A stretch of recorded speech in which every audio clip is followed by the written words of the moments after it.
Salut, c'est Léo. Alors ça dit quoi ce matin? Je suis très, très émue, très, très touchée. C'est une grande joie. C'est super.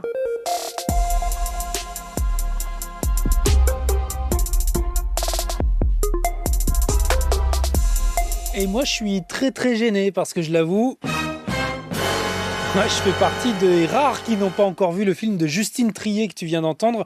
Bon, sauf qu'à un moment donné, va falloir y aller. Après sa Palme d'Or il y a 7 mois à Cannes et 2 Golden Globes il y a 15 jours, Anatomie d'une chute continue de séduire Hollywood avec 5 nominations hier aux Oscars. L'équipe du film n'en revenait pas au bureau. Nommée pour le meilleur film, meilleure réalisation, meilleure actrice, meilleur scénario original et meilleur montage, pour ce film donc qui retrace le procès d'une femme accusée d'avoir tué son mari. Stop. I did not kill him. Il y a quand même quelque chose d'un peu étrange dans cette situation. Vous admettez qu'il était jaloux. No, I don't know. No. En 85 ans d'histoire, c'est seulement le 10e film français à pouvoir espérer décrocher l'Oscar du meilleur film. Bon, pour ça, il faudra quand même battre le favori Oppenheimer et ses 13 nominations. Et puis, Anatomie d'une chute n'en a pas fini avec les tapis rouges, puisqu'on connaîtra ce mercredi matin vers 10h les nominations au César du cinéma français.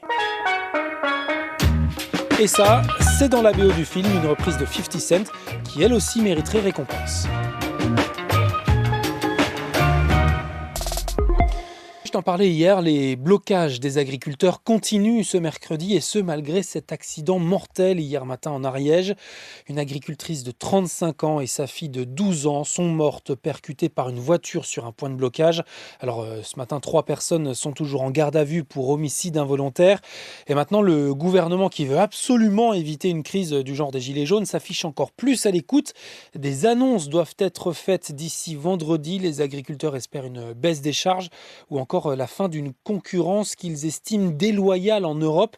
Mais qu'en disent les futurs agriculteurs encore en formation ? Même nous qui sommes en apprentissage, c'est vrai qu'on en discute avec nos patrons et on comprend aussi la situation des agriculteurs et vraiment quelque chose à faire, quoi. Ma collègue de France Inter, Agera Mohamed, s'est rendue dans un lycée agricole à Laval, dans l'Ouest.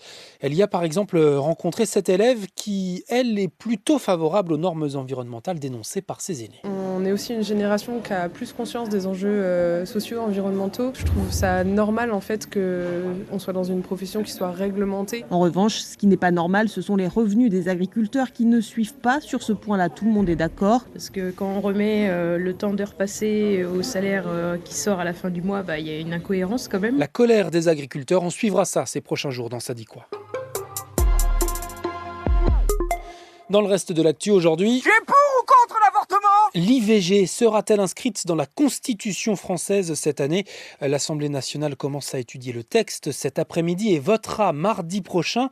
Mais le président du Sénat a prévenu qu'il y était opposé. Selon lui, le droit à l'avortement n'est pas menacé en France et la Constitution ne doit pas devenir un catalogue des droits sociaux et sociétaux.